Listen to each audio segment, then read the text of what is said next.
Friends, the Cosmic Sage is back, and before we saddle up for today's journey, I need you to do something for me. If you're new to these tales, hit that subscribe button right now. Every week, I bring you stories that'll shake something loose in your soul, stories that'll make you see yourself differently. And if you've been riding with me for a while, show me some love with that like button. It helps more folks find these lessons they need to hear. Now, let's get into it. I want to ask you something, and I want you to be honest with yourself. Have you ever had a moment where you thought, if only I'd been ready, that could have been mine? Maybe an opportunity came knocking, but you weren't prepared. Maybe the door opened, but you didn't have the skills to walk through it. Maybe you were so busy wishing for your chance that when it finally came, you weren't ready to grab it. Here's the truth that most folks learn too late. Opportunity doesn't send a telegram saying it's coming. It doesn't wait for you to get your affairs in order. It shows up unexpected, uninvited, and it doesn't give second chances to people who aren't ready. But there are some people, rare people, who live every single day like opportunity might arrive at any moment. And when it does, they're standing there saying, I've been waiting for you. Today I'm going to tell you about one of those people. His name was Benjamin Stone. And this is the story of how one crisis changed his entire life because he'd been preparing for it without even knowing. Are you ready? Let's ride. The year was 1883, and the town of Silver Junction sat right where three railroad lines met. It was a hub, a crossroads, a place where trains came and went at all hours carrying passengers, freight, and fortune. And managing the chaos of all those schedules, all those arrivals and departures, all those connections was a railroad station. Working at that station as a ticket and telegraph clerk was a 29-year-old man named Benjamin Stone. Now, Benjamin had been working at that station for 7 years. It wasn't glamorous work, selling tickets to travelers, sending telegrams for businessmen, making sure the right cargo got loaded on the right trains, keeping the schedule straight when delays happened. Most folks saw it as just a job. Clock in, clock out, collect your pay. But Benjamin, he saw it differently. See, Benjamin had a dream. He wanted to work for the railroad company itself, not as a clerk, as a logistics manager.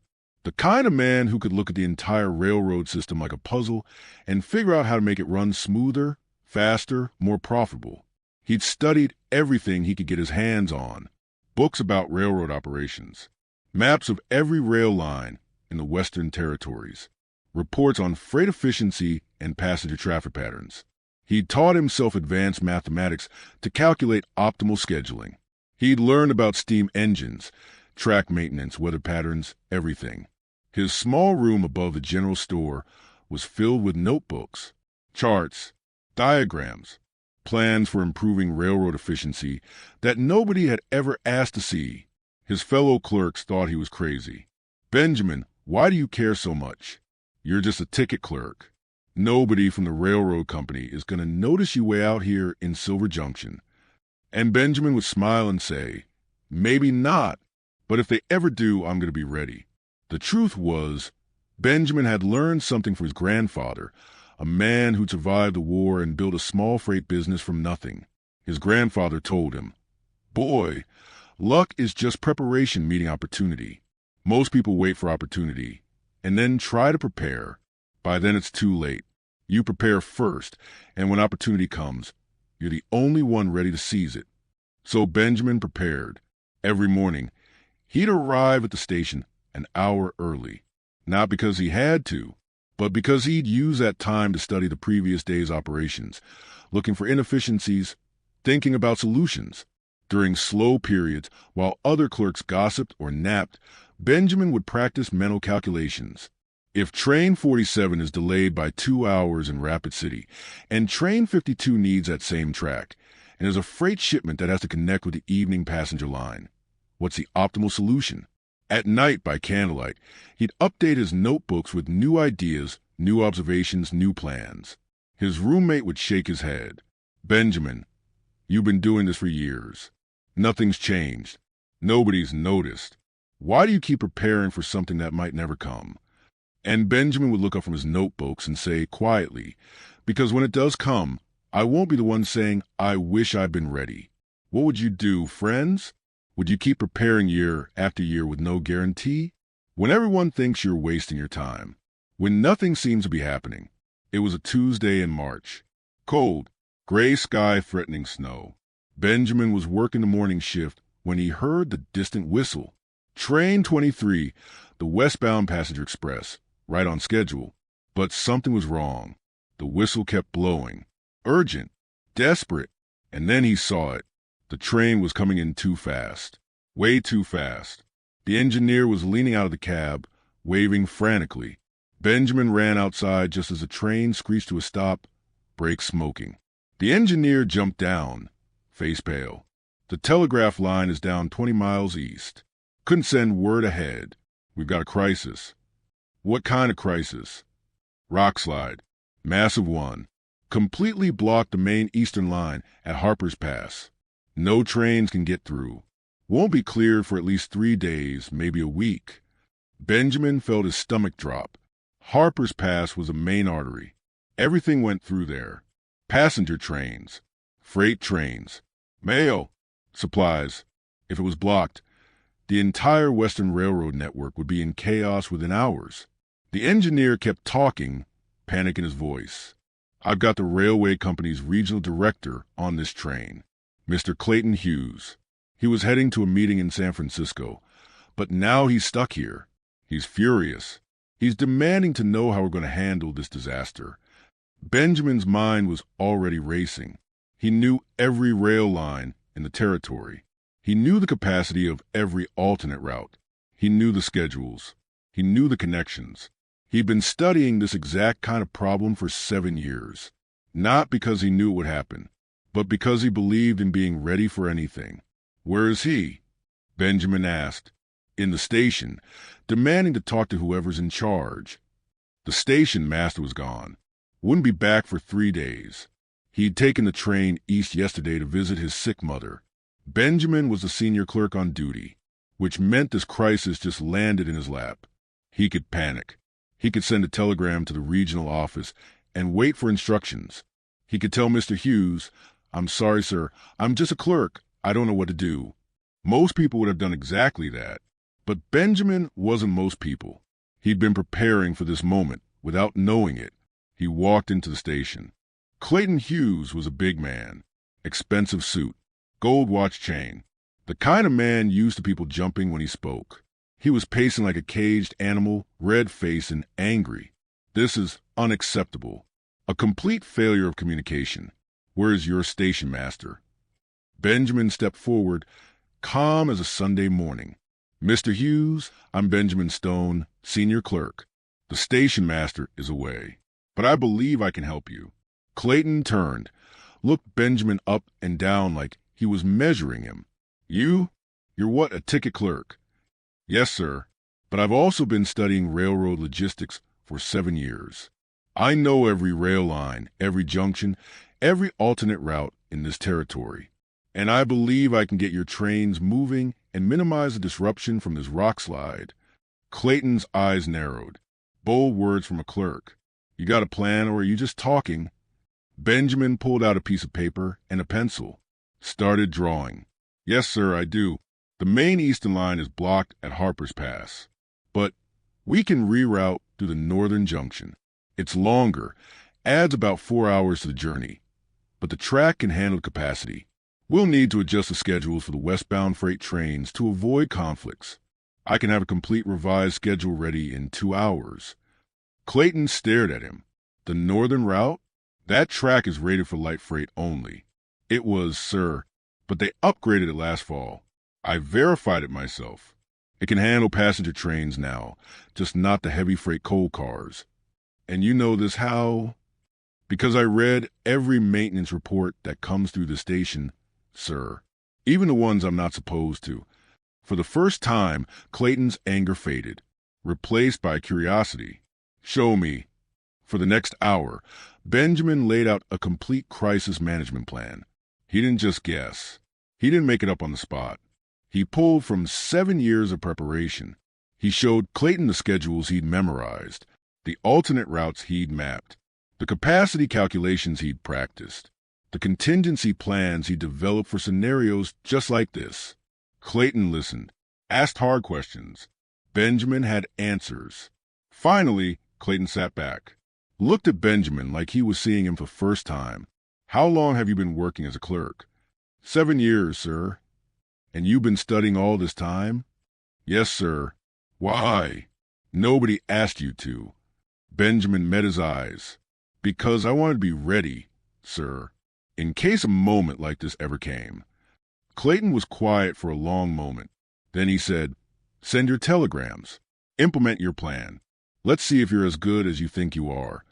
What do you think happened, friends? Do you think Benjamin's plan worked? Or do you think 7 years of preparation was enough?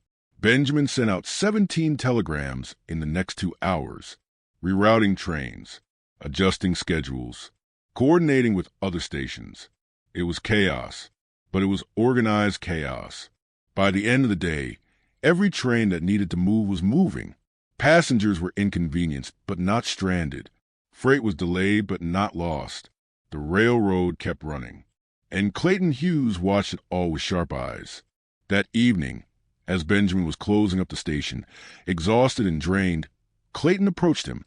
"Mr. Stone, your plan worked. Not perfectly, but better than I expected. Better than most of my paid logistics managers could have done under pressure." "Thank you, sir." Clayton pulled out a card from his pocket. "The railroad company has an opening. Logistics coordinator for the Western Territory. It's based in Denver. The pay is 4 times what you make here. The position requires someone who knows the rail system, who can think under pressure, who's been preparing for this kind of responsibility." He handed Benjamin the card. "Be in Denver 2 weeks from today. Bring whatever work you've been doing all these years. Show me you're not just good in a crisis. Show me you've really been preparing." Benjamin took that card with steady hands, even though inside he was shaking. "I'll be there, sir." Clayton nodded, started to walk away, then turned back. "Benjamin, I've interviewed 100 men for positions like this. Most of them have fancy degrees and family connections. But you know what they don't have?" "What's that, sir?" "They haven't been preparing. They're waiting for the opportunity to show up, and then they'll figure it out. But you've been ready for 7 years. That's the difference between someone who gets lucky and someone who seizes their moment." And he walked out into the cold March evening. That night, Benjamin sat in his small room surrounded by all his notebooks. All those years of work, all those hours of study, all that preparation that everyone said was pointless. It wasn't pointless. It was a lightning rod. And today, lightning had struck. 2 weeks later, Benjamin stood outside the railroad company headquarters in Denver, his notebooks in a leather case, his plans organized, his mind sharp. The interview lasted 4 hours.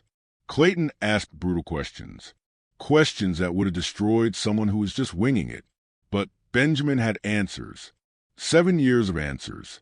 At the end, Clayton said 7 words that changed Benjamin's life. "Welcome to the railroad company, Mr. Stone."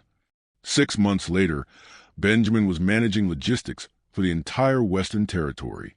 1 year later, his efficiency improvements saved the company $50,000. 2 years later, he was promoted to assistant director. 3 years later, he was speaking at railroad conferences, teaching others about crisis management and operational efficiency.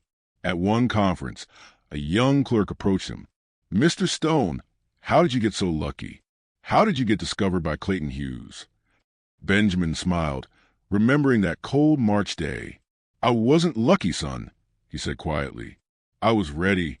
I spent 7 years preparing for a moment I wasn't sure would ever come. And when it did come, I was the only one standing there with the answer." Now, friends, listen to me carefully. Benjamin Stone's story isn't about luck. It's about a truth that will change your life if you let it.